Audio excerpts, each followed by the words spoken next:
Hello दोस्तों, नमस्कार दोस्तों, स्वागत है आप सभी का। इस वीडियो में हम बात कर रहे हैं एक बड़ी और लेटेस्ट अपडेट के बारे में जो कि संबंधित है बीपीएससी टीआरई 3.0 की कट ऑफ के बारे में, कुल आवेदन को लेकर, साथ ही साथ ऑफिशियल डाटा के बारे में कि किस में यहाँ पर कितने आवेदन और कितने फॉर्म पड़े हैं, इसके अलावा उसकी कट ऑफ पर कितना फ़र्क पड़ेगा। इसके साथ साथ हम बात करेंगे किसके अंदर सबसे ज़्यादा कम कट ऑफ है और किस में सबसे कम आवेदन है, किस में ज़्यादा कट ऑफ है, किस में ज़्यादा आवेदन है। तमाम चीज़ें एक साथ कवर करें उससे पहले आप लोग वीडियो को लाइक कर दें और शेयर कर दें, चैनल को सब्सक्राइब करके बेल आइकन को दबा लें और वीडियो को लाइक करते हुए चैनल को सब्सक्राइब कर लें, जिससे कि आपको रियल ऑथेंटिक जानकारी सबसे पहले मिलती रहे। चलिए बात कर लेते हैं सीधे मुद्दे की। आगे बढ़ने से पहले हम बात करें बिहार डीएलएड की बेस्ट बुक के बारे में जो कि चक्षु प्रकाशन की हैं, जो कि आपको स्टडी गाइड देखने के लिए मिलती है नवीनतम पाठ्यक्रम पर आधारित। इसमें आपको 3000 से ज़्यादा बहुविकल्पीय क्वेश्चन, 4 सॉल्व पेपर और 100% आप सभी के अकॉर्डिंग टू सिलेबस इसको तैयार किया गया है। सामान्य हिंदी, गणित, विज्ञान, सामाजिक अध्ययन, जनरल इंग्लिश, इसके अलावा तार्किक एवं विश्लेषणात्मक क्षमता भी आपको देखने के लिए मिलती है, जैसा कि आप लोग अपनी स्क्रीन पर देख भी सकते हैं। इसके अंदर आपको मोस्ट एक्सपेक्टेड क्वेश्चंस के साथ साथ मिलता है सभी क्वेश्चन की डिटेल में आंसर की, साथ ही साथ सभी क्वेश्चन की सटीक उत्तरमाला। इस बुक को आप अमेजोन या फ्लिपकार्ट से परचेस कर सकते हैं, जिसके लिंक मैंने आपको वीडियो की डिस्क्रिप्शन में दे दिए हैं, या फिर आप इसे अपने नज़दीकी स्टोर से भी परचेस कर सकते हैं। स्टडी गाइड के साथ चक्षु प्रकाशन का प्रैक्टिस सेट भी आता है, जिसको आप लोग परचेस करके अपनी तैयारी को और बेहतर बना सकते हैं। इस बुक को परचेस करने के लिए लिंक दोनों के वीडियो की डिस्क्रिप्शन में है, अभी लिंक पर क्लिक करें और परचेस करें।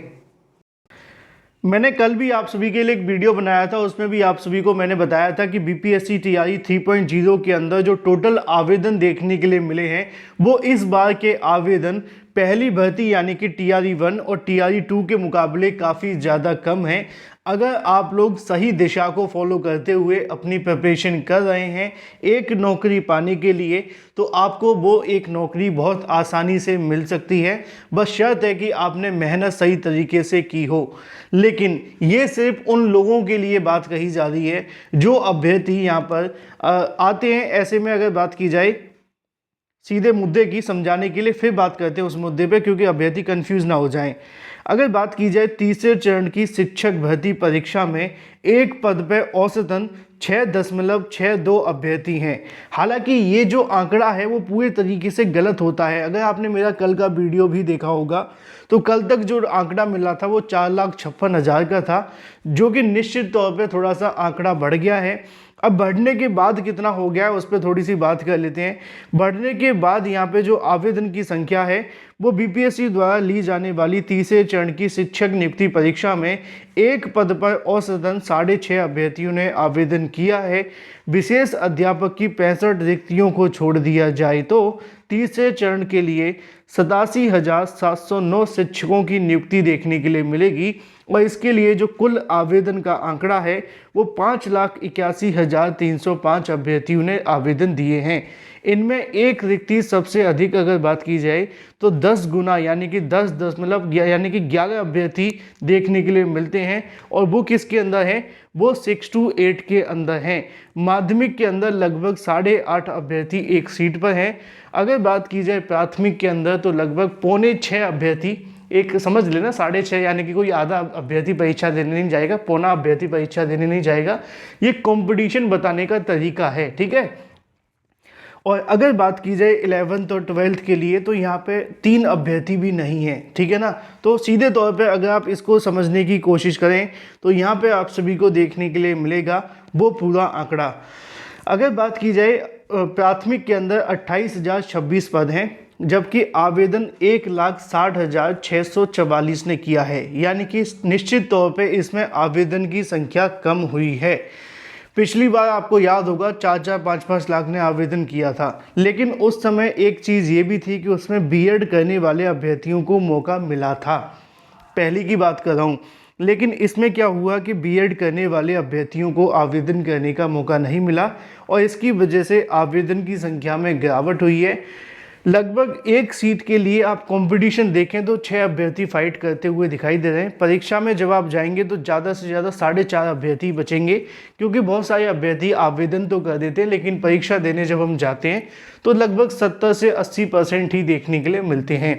ठीक है, तो इसमें अभी आंकड़े में और ज़्यादा गिरावट आएगी। जबकि 6 to 8 की बात की जाए तो इसमें आवेदन की संख्या ज़्यादा है। इसकी 2 वजह हैं। पहली वजह बीएड के अभ्यर्थियों का होना, क्योंकि बीएड के पास अब कोई मौके बचे नहीं है 6 to 8 के अलावा। और जब बीएड करने वाले अभ्यर्थी आवेदन करते हैं तो साथ में बीटीसी वाले भी आवेदन कर लेते हैं। जो बिहार के डीएलएड हैं वो आवेदन नहीं कर सकते, लेकिन जो बाहर के डीएलएड हैं जिन्होंने ग्रेजुएशन के आधार पर बीएड किया है, मतलब डीएलएड किया है, वो इसमें आवेदन कर सकते हैं। तो उनके आ जाने की वजह से यहाँ पे जो कंपटीशन है बढ़ गया है। लगभग 20,000 सीटें हैं और आवेदन 2 लाख के आसपास हैं। अगर यूपी में आई होती ना 87,000 के लिए, तो जहाँ तक मेरा मानना है कुल मिलाकर के ऐसी वैकेंसी सेम आ जाती तो लगभग 30 लाख आवेदन होते। 30 लाख, ये तो बहुत कम आवेदन है। मतलब आप मान लो कि आपको तो एक हाथ में सीट दी जा रही है कि भाई खाना जैसे देते ना दावत में, ऐसी सीटों की दावत हो रही है कि आप बैठ जाओ बस, एक बार तुम्हारे पास सीट आती रहेगी। बस अब क्या ही कह सकते हैं यूपी का। तो चलो छोड़ो, मुद्दे पे आते हैं। मुद्दा ये है कि अगर बात की जाए 6 to 8 के अंदर एक सीट पर 11 अभ्यर्थी हैं। माध्यमिक के अंदर लगभग 8.5 अभ्यर्थियों का कंपटीशन है, जो कि मान लो कि एक वैसे भी कम हो जाएगा। जब आप परीक्षा देने जाओगे तो यहाँ पे मुश्किल से 4.5 या 5 बचेगा, यहाँ पर 10 ही रह जाएगा, यहाँ पे 7.5 के आसपास रह जाएगा, और ये आते आते 2 ही रह जाएगा। क्यों? क्योंकि इसमें आवेदन भी हमेशा कम होते हैं और परीक्षा देने भी कम जाते हैं। ठीक है ना? तो ये पूरा का पूरा कंपटीशन है और इसमें अगर आप थोड़ी सी मेहनत करें तो नौकरी आपके हाथ लगने वाली है। इससे अच्छा और इससे बेहतरीन मौका आपको दोबारा नहीं मिलेगा बिहार के बीएड और डीएलएड करने वाले अभ्यर्थियों के लिए। तो फिलहाल ये तो बात हो जाती है कि आवेदन कितने हैं। अब कट ऑफ किस में कम जाएगी? सीधी सी बात है भाई, जिसमें आवेदन कम होंगे उसकी कट ऑफ कम रहेगी। सबसे ज़्यादा कम कट ऑफ किसकी है? पीजीटी की। ठीक है, क्योंकि इसमें इस बार सीटों की संख्या ठीक ठाक है, आवेदन बहुत कम है। 60,000 62,000 कोई आवेदन होते हैं, अलग अलग विषय के लिए आवेदन है। अगर बात की जाए माध्यमिक के लिए तो यहाँ पे जो उसके बाद जो कट ऑफ कम जाएगी वो प्राथमिक की जाएगी। ठीक है, क्योंकि इसमें सीटों की संख्या अच्छी खासी है, 28,000 सीटें हैं। अगर पेपर का पैटर्न थोड़ा सा अप हुआ तो यहाँ पे कट ऑफ कम जाने वाली है। माध्यमिक की अगर बात की जाए तो इसमें जो आवेदन की संख्या है वो बहुत ज़्यादा है, तो इसमें कट ऑफ ज़्यादा जाने वाली है। जैसे कि पिछली बार गई थी लगभग उसके आसपास ही मान लीजिए। और अगर बात की जाए माध्यमिक के अंदर तो उसमें लगभग जो कट ऑफ रहेगी वो पिछली बार के मुकाबले थोड़ी सी कम हो जाएगी। ठीक है, तो ये पूरा का पूरा सिनारियो होगा कट ऑफ के अंदर, किस में कितनी है किस में नहीं। बाकी अगर आप लोग कहेंगे तो एक बार फिर से मैं कट ऑफ को लेकर एक अलग से वीडियो बनाते हुए डिस्क्राइब कर दूंगा। ये था पूरा का पूरा डाटा आपके आवेदन और कट ऑफ को लेकर। इसके अलावा बहुत सारे अभ्यर्थी पूछ रहे थे कि बिहार डीएलएड परीक्षा स्थगित हो रही है क्या? इसको लेकर सोशल मीडिया पर बहुत सारी जानकारियाँ चल रही हैं। तो अभी इस मामले को लेकर शिक्षा विभाग के माध्यम से कोई ऑफिशियल जानकारी प्रेषित नहीं की गई है। तब तक धैर्य बनाए रखें, अगर कोई जानकारी होगी तो मैं आपको दे दूंगा। Thank you for watching this video.